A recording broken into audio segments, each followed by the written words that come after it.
trying to mend the pieces of your broken heart. Want to make a change but don't know where to start. Let's go on a journey trying something new. Let's go on the road to finding you. The art spot with Iyanla. Talking relationships, getting down to the thick of it. The art spot with Iyanla.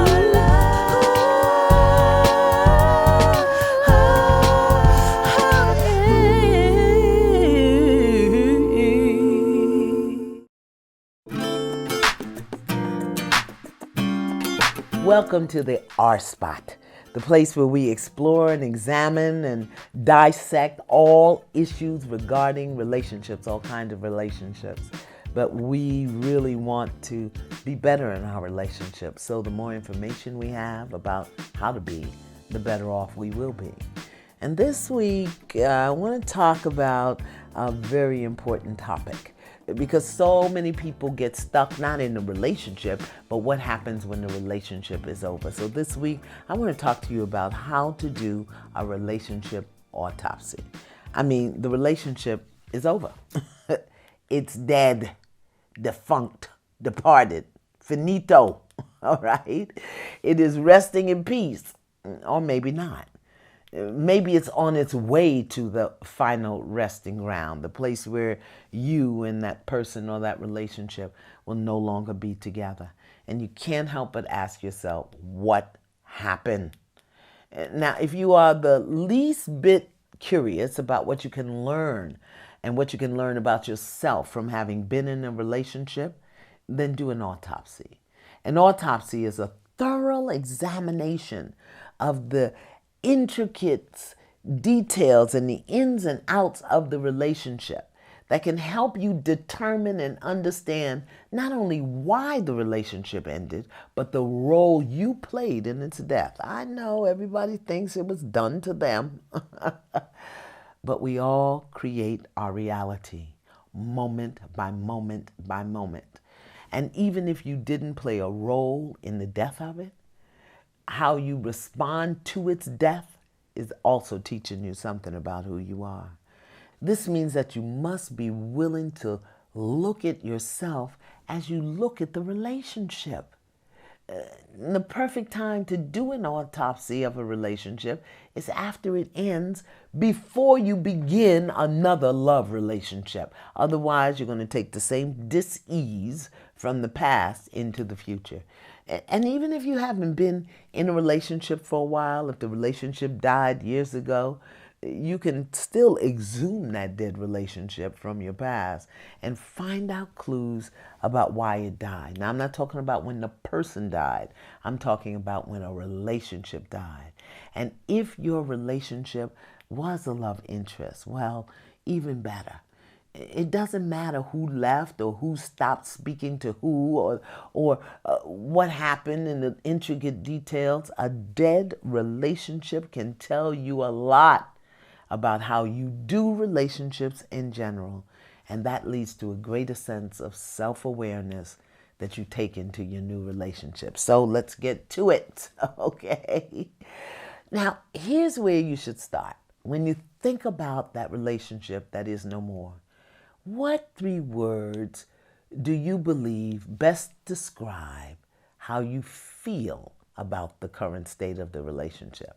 You know, how you feel, not what you think, because many of us think about what we feel and that's what we go with. No, how do you feel? What are the 3 words that describe how you feel now about that dead relationship? And I know people who are just coming out or have a different feeling than those who have been out for a while. But look at those 3 words, okay? And I'm encouraging you to write this inventory down. Don't just sit at the computer and listen to me talk and do it in your head. No, write it down, because the clues, you know, when the coroner does the autopsy, he records it as he's going along. The liver looks like this, the heart looks like this, the spleen is here, I found this, I found that. They had pizza for dinner. I watch Law and Order. And that's what the coroner does. You want to do that with this relationship. You want to write it down. You want to record what's going on, okay? Here's the second question for you.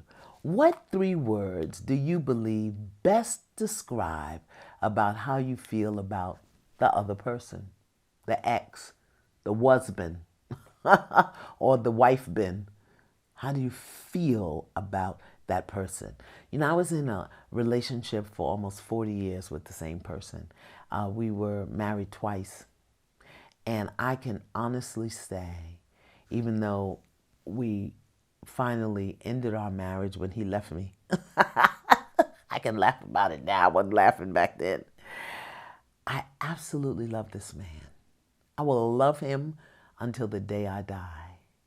And we are really, really good friends. We're just not good together. And I discovered that doing this inventory. So get your pencil and your paper and answer question number 3. What 3 words do you believe would describe your experience of that relationship in the past and your vision for it in the future? What 3 words describe your past experience and your future vision for the relationship that has died, or whatever one you're doing this autopsy on? Now, here's question number 4. When it comes to your last communication with the other party involved, what 3 words do you believe best describe the nature or the energy of that communication? I don't care how long ago it was. It doesn't matter if the person is living or dead. How would you describe the nature and the energy of your last communication with that person? And please tell the truth, okay? Here's another one. What 3 words do you believe best describe how you felt during the communication? So you had a communication with the person. How did you feel? How do you describe the communication as one question, the energy of the communication, and how did you feel during the communication is another question. I know these 3s. I'm doing good things come in 3s, okay? Now, what 3 words best describe how you feel about that communication now? You felt a certain way during the communication. You've described how you felt about the communication. But when you think back now, how do you feel about that communication? Yeah, we're going to get somewhere here. Now, in that communication with that person, did you share the truth about how you were feeling during the communication? That's a yes or a no. Did you share the truth? I feel this, I feel that, I feel that. Or did you blame and project? You make me feel. You make me do. You make me. Did you share authentically how you felt? Yes or no?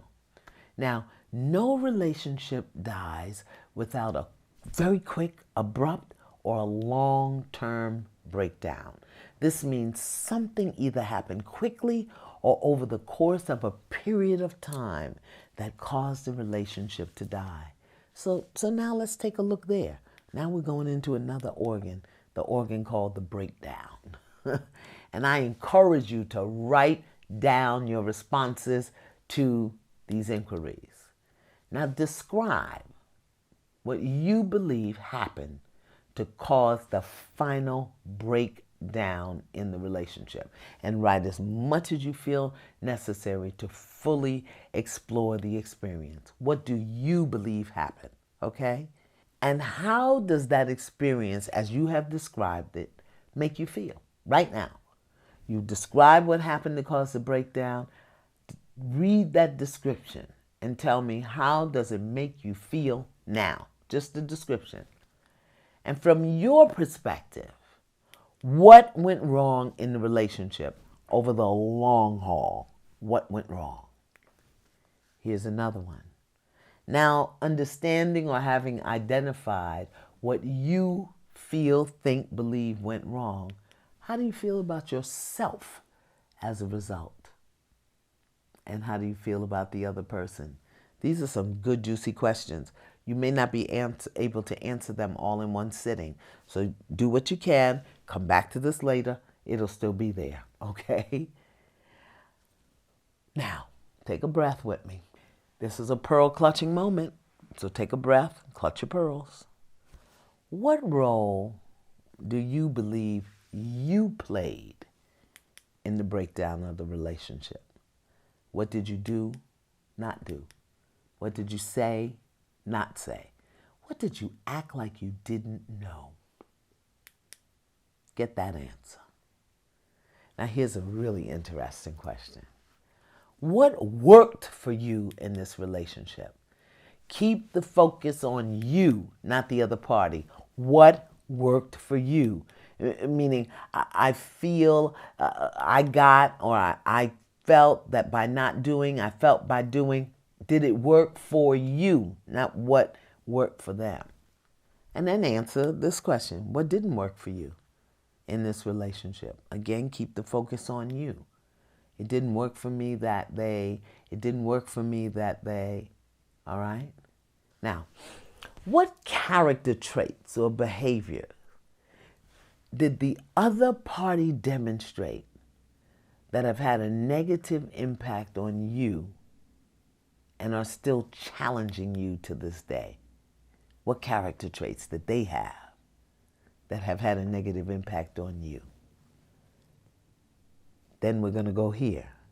What character traits or behaviors did you demonstrate in the relationship that had a negative impact on your partner that are still challenging them today? You know, I love the fact that people will always tell me what somebody did to them in a relationship, and they never consider that right now, in this moment, somebody's on a therapist's couch because of you. Yes, they are. Okay? Now, what do you believe needs to happen in order for the relationship to be healed? Now, that don't mean you're going to heal with the other person. It may just mean a peaceful separation. What do you believe needs to happen in order for the relationship to be healed if the person's still alive? If there's not, you can still heal, okay? And what, if anything, when you think back now, could you have done differently to save or heal the relationship? What could you have said? How could you have been? Think about that. Write your answer to that. I know this just seems like a lot of questions, but this is the autopsy. It's a tedious process. When that coroner's looking for the cause of death, he's got to look at every organ, every tissue, every part of the body. All right? Now here's the big question. What are you willing to do now to bring healing to this relationship? What are you willing to do? And what are you not willing to do? Just be honest. Nobody's going to see this but you unless you put it on the R Spot group. Nobody's going to see it. What are you willing to do in order to heal the relationship? And what are you not willing to do? All right? Answer that. Answer this. What would be the benefit of having that relationship in your life? It's got to be one. What would be the benefit of it? Think about that. Answer that question. And what has been the benefit to you of ending the relationship?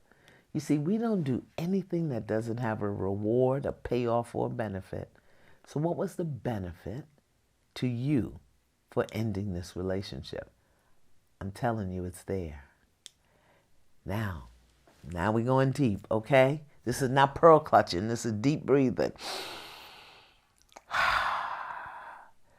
What patterns do you see about how you behave in relationships and how you allow others to behave in relationships that kill your relationships? What patterns? I'm not even going to explain that, because this is what's going to happen. The ego is right now running around in circles in your mind and has you totally confused. What does she mean? What is a pattern? Breathe. Ask your highest, most holy self and figure it out. In relationships, whatever your pattern is, how does it begin? How does the pattern begin? What has to happen for you to slip into your pattern? What is it that you do and what causes you to do it? What is it that you ignore? What excuses do you make for yourself or the other person? What is the pattern and what needs to happen in order for the pattern to begin? Keep breathing with me. You can do this. Now, how do you engage the pattern? I mean, do you excuse it, deny it, dismiss it, ignore it? How do you keep the pattern going?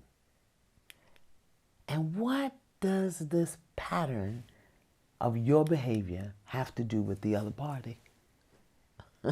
Interesting question, don't you think? Yes. Coming down to the end, I know it's a lot. Now, what forgiveness do you now choose to offer to yourself? Because now you've identified your pattern. Go back up and look at those words that you've written down, holding that in consciousness. What forgiveness do you now choose to offer to yourself? To yourself. And then that would sound something like, I forgive myself for believing. I forgive myself for thinking. I forgive myself for feeling. I forgive myself for you. And then, what forgiveness do you now choose to offer somebody else? Maybe it's not the person. Maybe it's their mother or their children or their ex. What forgiveness would you choose to offer them? And that may sound something like, I forgive blank, you put their name, for blank. Spell it out. I forgive blank for blank. Do that after you forgive yourself. Come on, let's breathe. Go back slowly with a nice cup of mint tea and a box of tissues and answer those questions. Do your autopsy. You see, relationships usually die a slow death, a series of breached boundaries or violated expectations or broken promises or bad behavior that lead up to a resentment within one or both parties. Normally, there's so much more to it than the initiator doing something or you being unhappy or them being unhappy or a specific deal breaking. There's so much more to it than that. And if you answer your autopsy inquiries honestly, you're going to find out about you. And when you find out about you, you can look back and see how you behaved in the relationship that contributed to its death. Because no relationship dies from outside influences.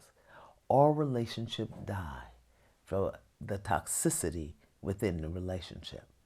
And the only common denominator in all of your relationships is you. So taking the time to understand what drives your behavior, your needs, your wants, your desires for the relationship and within the relationship can and does result in discovering some unfilled needs or bad behaviors that are lurking around in your psyche. And it also help you to understand your sense of personal identity and what your story is. These traits, more than any other, have been the underlying fault in the breakdown of any relationship you've had. So by examining your past, examining you, examining your past relationship, you are using them as a psychological mirror of yourself in order to look beyond the immediate projection into the truth and the cause of what's going on.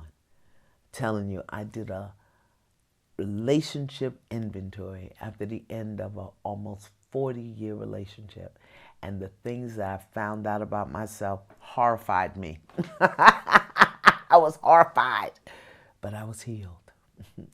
This is an immense tool for discovering and resolving some things that are deeply buried inside that show up in your relationships.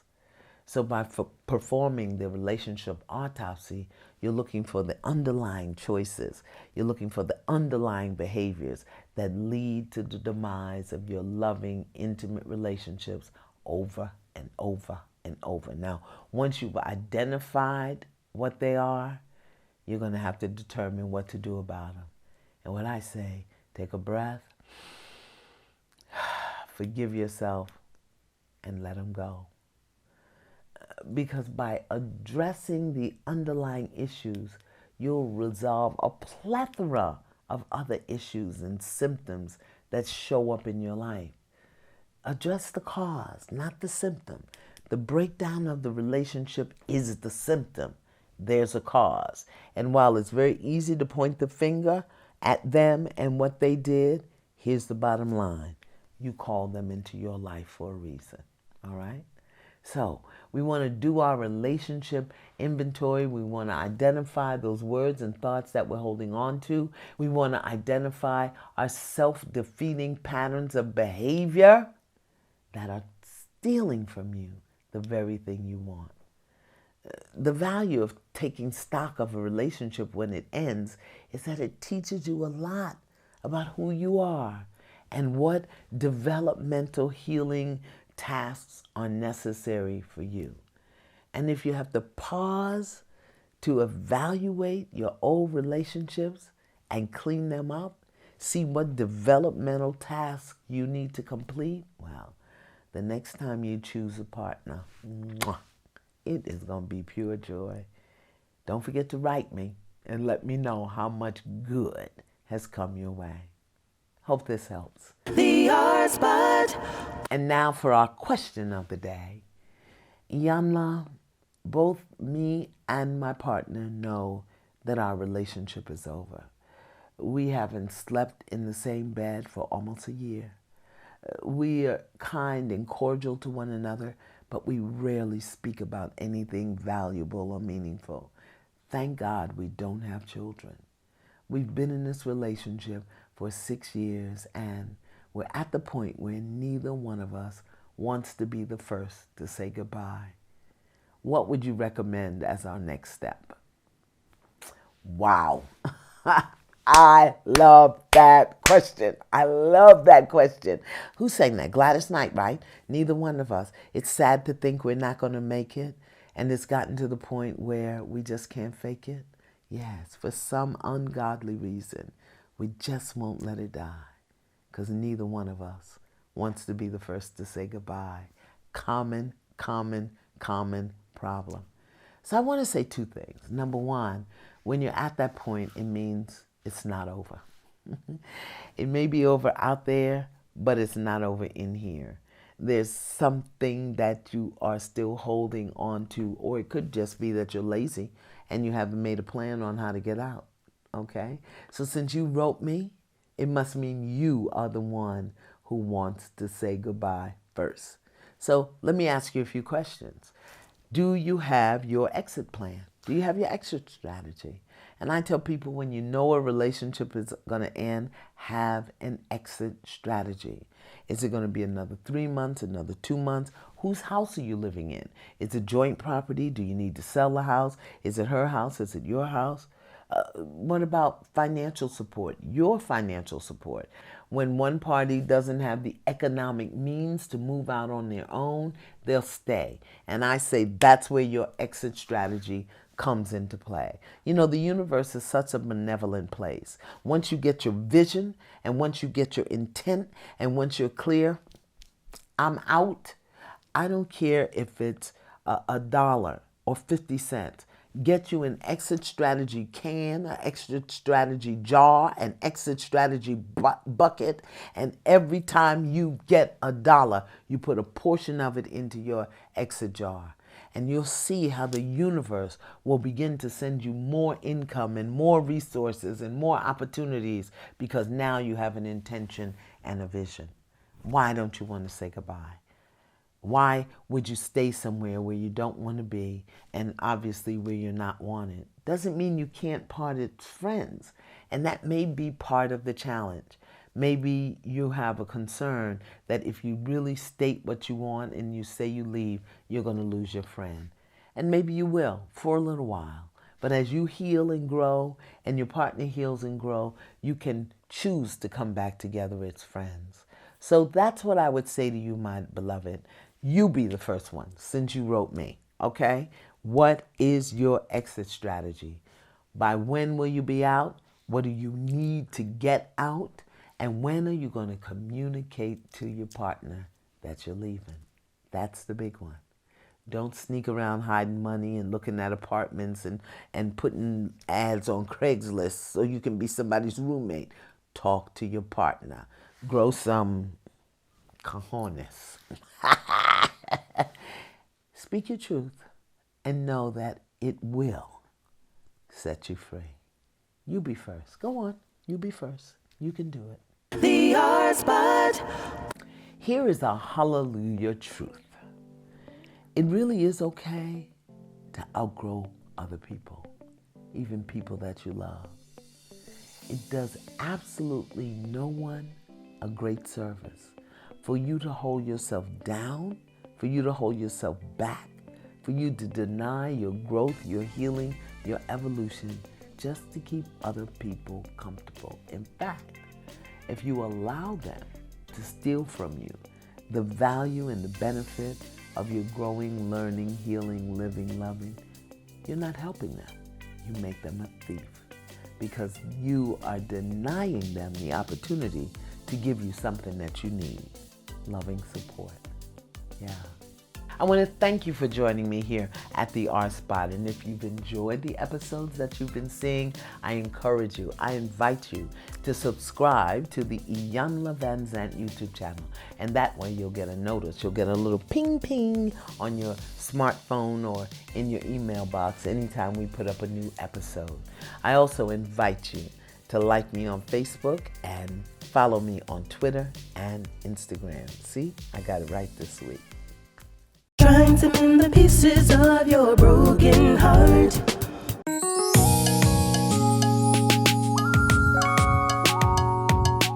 Blessings to all of you sister women out there who are wondering how you can get to do some work with me. I want to encourage you to sign up for the Wonder Woman Weekend now.